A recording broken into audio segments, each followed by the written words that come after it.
ಎಲ್ಲರಿಗೂ ಶುಭೋದಯ. ಸರ್ಕಾರಿ ಹಿರಿಯ ಪ್ರಾಥಮಿಕ ಶಾಲೆ ನಲಪನಹಳ್ಳಿ, ಚಿಕ್ಕಬಳ್ಳಾಪುರ ತಾಲೂಕು ಮತ್ತು ಚಿಕ್ಕಬಳ್ಳಾಪುರ ಜಿಲ್ಲೆ.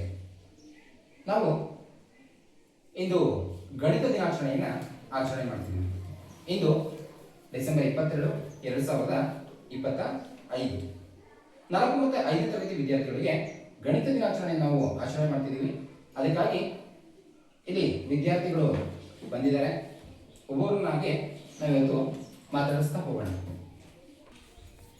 ನನ್ನ ಹೆಸರು ಅನನ್ಯ ಟಿವಿ. ಈಗ ಕೋಷ್ಟಕವನ್ನ ತೋರಿಸ್ತಿದೀಯಾ? ಸರಿ. ಬಿಡಿ 10, 100, 1000, 10,000, ಲಕ್ಷ. ಇಲ್ಲಿಯ ತನಕ ನಾನು ಕೆಲವೊಂದು ಸಂಖ್ಯೆಗಳನ್ನು ಕೊಡ್ತೀನಿ, ಅದನ್ನು ಸರಿಯಾಗಿ ಹೇಳ್ತೀಯಾ? ಸರಿ. ಎಲ್ಲಿ ಖಾಲಿ ಜಾಗ ಇರುತ್ತೋ ಅದನ್ನು 0 ಅಂತ ತಿಳ್ಕೊ. ಉದಮ ಎಷ್ಟಿದು? 4,607,000. ವೆರಿ ಗುಡ್, ಸರಿಯಾಗಿದೆ. ನನ್ನ ಹೆಸರು ವೈಷ್ಣವಿ ಜಿ. ಎಸ್. ಈಗ ನೀನು ಚಿಕ್ಕದು ಮತ್ತು ದೊಡ್ಡ ಸಂಖ್ಯೆಗಳನ್ನು ಇಲ್ಲಿ ತೋರಿಸ್ಕೊಡ್ತೀಯಾ? ನೋಡೋಣ. ಈಗ ಇಲ್ಲಿ ಏನಿಟ್ಟಿದ್ದೇನೆ? ಇಲ್ಲಿ 12 ಇದೆ. ಇಲ್ಲಿ 12 ದೊಡ್ಡದಾ 1 ದೊಡ್ಡದಾ? 12 ದೊಡ್ಡದಲ್ವಾ? ಹೌದು. 12 1ಕ್ಕಿಂತ ದೊಡ್ಡದಾಗಿದೆ ಅಂತ ಅಂದ್ಬಿಟ್ಟು ತೋರಿಸ್ಕೊಟ್ಟಿದ್ಯಾ. Very good. ಈಗ ಬೇರೆ ಸಂಖ್ಯೆಗಳನ್ನು ತೆಗೆದುಕೊಳ್ತೀನಿ ನಾನು. ಇದೆಷ್ಟು? 8.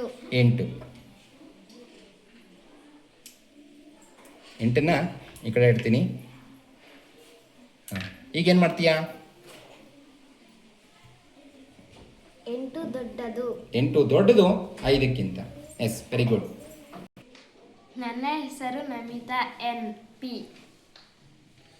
ಈಗ ಗಣಿತದ ಮೂಲ ಕ್ರಿಯೆಗಳಾದಂತಹ ಒಂದು ಸಂಕಲನ ಮತ್ತು ವ್ಯವಕಲನ ಲೆಕ್ಕಗಳನ್ನು ಮಾಡ್ತೀಯಲ್ವಾ? ಸರಿ. ಈಗ ಏನಿದು? 6 ಅಲ್ವಾ? 6ಕ್ಕೆ ಈಗ 2 ಕೂಡಿಸಿದ್ರೆ ಎಷ್ಟು ಅಂತ ಅಂದ್ಬಿಟ್ಟು ನಿನಗೀಗ ಪ್ರಶ್ನೆ ಕೊಡ್ತಿದ್ದೀನಿ. ಹೇಳಮ್ಮ, ಇದ್ರ ಉತ್ತರ ಎಷ್ಟು? 7. 6 + 2 7. ಮತ್ತೆ ಲೆಕ್ಕ ಮಾಡ್ಕೊ. ಈಗ ಕೈಯಲ್ಲಿ ಲೆಕ್ಕ ಮಾಡ್ಕೊ ಒಂದ್ಸಲ. 6 + 2 ಎಷ್ಟು ಅಂತ ನೋಡು. 6 ಮನ್ಸಲ್ಲ ಐತೆ, 2 ತೆಗಿಬೇಕು. 6, 7, 8 ಸಾಕು. 8 ಅಲ್ವಾ? ಈ ಕ್ವಶನ್ ಮಾರ್ಕ್ನ ತೆಗೆದು ಬಿಡುವ ಸೈಡ್ಗೆ. ಹಾಗೆ 6 + 2 ಎಷ್ಟು? 8. ಸರಿಯಾಗಿದೆ. ಈಗ ವ್ಯವಕಲನದ ಲೆಕ್ಕಾಚಾರವನ್ನ ನೋಡಿ ಅಂತೆ. ಎಷ್ಟಿದು? 5.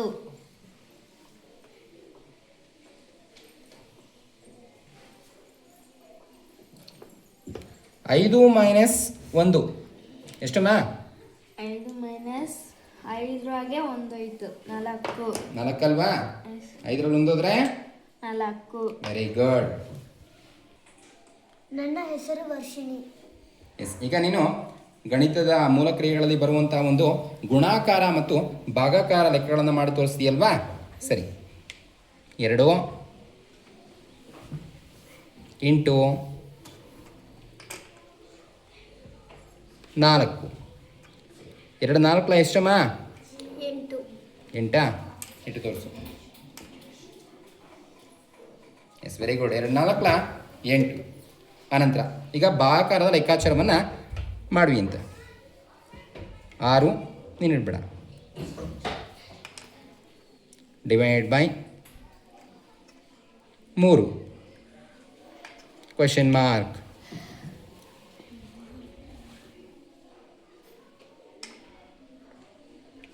ಎಸ್. 6 divide by 3 = 2. ಹೇಗೆ? 3 ವೆರಿ ಗುಡ್. 6 ಡಿವೈಡ್ ಬೈ 3 ಅಂದಾಗ 3 1 3 2 6 ಆಗುತ್ತೆ. ಗುಡ್. ನನ್ನ ಹೆಸರು ಭಾರ್ಗವ್ ತೇಜ್. ಎಸ್. ಈಗ ನೀನು ಮಗ್ಗಿಗೆ ಸಂಬಂಧಪಟ್ಟಂಥ ಒಂದು ಪರಿಕಲ್ಪನೆಯನ್ನು ತೋರಿಸ್ಕೊಡೋದಕ್ಕೆ ಇಲ್ಲಿ ಒಂದು ಚಾರ್ಟ್ನ ರೆಡಿ ಮಾಡ್ಕೊಂಡು ಬಂದಿದೀಯಾ? ನನಗೀಗ 4 7 ಎಷ್ಟು ಅಂತ ಹೇಳಬೇಕು. ತೋರಿಸ್ಕೊಡು. 4 7 28. Yes, very good. ಇಲ್ಲಿ 4 ಕಾಣಿಸ್ತಿದೆ, ಇಲ್ಲಿ 7 ಕಾಣಿಸ್ತಿದೆ. 4 7 28 ಆಯಿತು ಆಯಿತಾ? ಇಲ್ಲಿ ಅಡ್ಡ ಸಾಲಿನಲ್ಲಿ 7 ಇದೆ, ಕಂಬ ಸಾಲಿನಲ್ಲಿ 4 ಇದೆ ಆಯಿತಾ? ಅಡ್ಡ ಸಾಲಿನಲ್ಲಿ 4 ಬರೋ ಥರ ಮಾಡಿ ಕಂಬ ಸಾಲಿನಲ್ಲಿ 7 ಬರೋ ಥರ ಮಾಡಿ ಮತ್ತೆ 28ನ ತೋರಿಸು. ಹಾಗೆ ವೆರಿ ಗುಡ್. ಈಗಲೂ ಸಹ 4 7 28 ಇದೆ. Very good. ನನ್ನ ಹೆಸರು ಋತ್ವಿಕ್. ಈಗ ಋತ್ವಿಕ್ ಮ್ಯಾಜಿಕ್ ಸ್ಕ್ವೇರ್, ಕನ್ನಡದಲ್ಲಿ ಮಾಯಾಚೌಕ ಅಂತ ಹೇಳ್ತೀವಿ. ಈ ಒಂದು ಮಾಯಾಚೌಕದಲ್ಲಿ 1 ರಿಂದ 9 ಸಂಖ್ಯೆಗಳನ್ನು ಜೋಡಿಸ್ತಾ ಹೋಗ್ತಾನೆ. ಏನಾಗುತ್ತೆ ನೋಡೋಣ.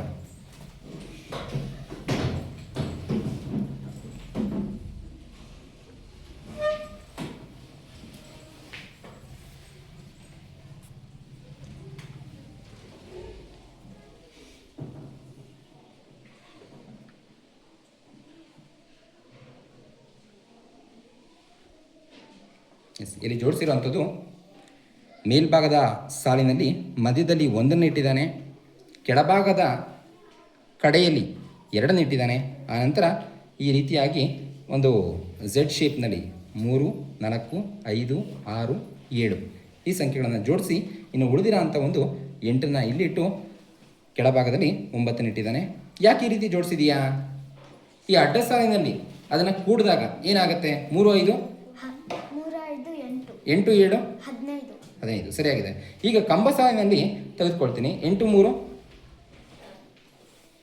11 4 15 ಸರಿಯಾಗಿದೆ. ಮತ್ತು ಈಗ ಓರೆಯಾಗಿ ತೆಗೆದುಕೊಳ್ತೀನಿ. 6 5 11 4 15 ಇದು 3 ಕ್ರಾಸ್ 3. ಹಾಗಾಗಿ ಈ ಮಧ್ಯದಲ್ಲಿ ಯಾವ ಸಂಖ್ಯೆ ಇದೆ? 5 ಇದೆ. 5 3 15 ಅಂತ ಆಗುತ್ತೆ. ನನ್ನ ಹೆಸರು ವಿಷ್ಣು. ವಿಷ್ಣು ಈಗ ಮಧ್ಯದ ಸಂಖ್ಯೆ, ಅದರ ಹಿಂದಿನ ಸಂಖ್ಯೆ ಮತ್ತು ಅದರ ಮುಂದಿನ ಸಂಖ್ಯೆಯನ್ನು ತೋರಿಸ್ಕೊಡ್ಲಿಕ್ಕೆ ಇಲ್ಲಿ ಒಂದು ಮಾದರಿಯನ್ನು ಸಿದ್ಧಪಡಿಸ್ಕೊಂಡು ಬಂದಿದ್ದಾನೆ. ಈಗ ಮಧ್ಯದಲ್ಲಿ 4 ಬರೋ ಥರ ಮಾಡು. Very good. ಮಧ್ಯದಲ್ಲಿ 4 ಬಂತಲ್ವಾ? 4ರ ಹಿಂದಿನ ಸಂಖ್ಯೆ ಏನು? ಅಲ್ಲಿ ತೋರಿಸ್ಬಾರ್ದು. 4ರ ಹಿಂದಿನ ಸಂಖ್ಯೆ ಅಂದಾಗ ಇದರಲ್ಲಿ ತೋರಿಸು. ಎಷ್ಟು 4ರ ಹಿಂದಿನ ಸಂಖ್ಯೆ? 3ರ ಮುಂದಿನ ಸಂಖ್ಯೆ 4ರ ನಂತರದ ಸಂಖ್ಯೆ 5. ಇದರಲ್ಲಿ 5 ತೋರಿಸು. Very good. ನನ್ನ ಹೆಸರು ಮನ್ವಿತಾ. ಮನ್ವಿತಾ, ಈಗ ನೀನು ಏರಿಕೆ ಕ್ರಮ ಮತ್ತು ಇಳಿಕೆ ಕ್ರಮವನ್ನು ತೋರಿಸ್ಕೊಡ್ಲಿಕ್ಕೆ ಒಂದು ಚಾರ್ಟ್ನ ಮಾಡ್ಕೊಂಬಂದಿದೆಯಲ್ವಾ? ಈಗ ನನಗೆ ಏರಿಕೆ ಕ್ರಮ ತೋರಿಸ್ಕೊಡಮ್ಮ. ಇಲ್ಲಿ 1 ಇದೆ ಆಯಿತಾ? 1ರಿಂದ ಆ ಒಂದು ದಾರವನ್ನು, ಆ ಒಂದು ಇಲ್ಲಿ ಕೋತಿ ಕಾಣಿಸ್ತಿದೆಯಲ್ವಾ, ಇದನ್ನು ಮೇಲೆ ಹೇಳಿ ಹೇಳಿ. ಇದೇನಿದು? ಏರಿಕೆ ಕ್ರಮ ಆಯಿತಾ? ಸರಿ ಸಾಕು. 1ರಿಂದ ಆ ಕೋತಿ ಏನು ಮಾಡ್ತು? ಒಂದೊಂದೇ ಮೆಟ್ಲುಗಳನ್ನು ಹತ್ಕೊಳ್ತಾ 2 3 4 5 6 ತನಕ ಹೋಗಿದೆ. ಈ ಕೋತಿಯನ್ನು ಈಗ ಇಳಿಸ್ಬೇಕು ಆಯಿತಾ? ಇಳಿಸಿದಾಗ ಅದನ್ನು ಇಳಿಕೆ ಕ್ರಮ ಅಂತ ಹೇಳ್ತೀವಿ. ಇಳಿಸಮ್ಮ. 6ರಿಂದ ಆ ಕೋತಿ ಆಯಿತಾ ಮೆಟ್ಲುಗಳನ್ನು ಇಳ್ಕೊಳ್ತಾ ಬಂತು. ಎಲ್ಲಿಗೆ ಬಂತು? ಈಗ 1ರ ಹತ್ರಕ್ಕೆ ಬಂತು. Very good. ಗಣಿತ ದಿನಾಚರಣೆಯಲ್ಲಿ ನಮ್ಮ 4 ಮತ್ತು 5ನೇ ತರಗತಿ ವಿದ್ಯಾರ್ಥಿಗಳು ಬಹಳ ಚೆನ್ನಾಗಿ ಅವರು ಕೊಟ್ಟಿದ್ದಂಥ ಒಂದು ಟಾಸ್ಕನ್ನು ಕಂಪ್ಲೀಟ್ ಮಾಡಿದ್ದಾರೆ. ಎಲ್ಲರಿಗೂ ಧನ್ಯವಾದ. Thank you.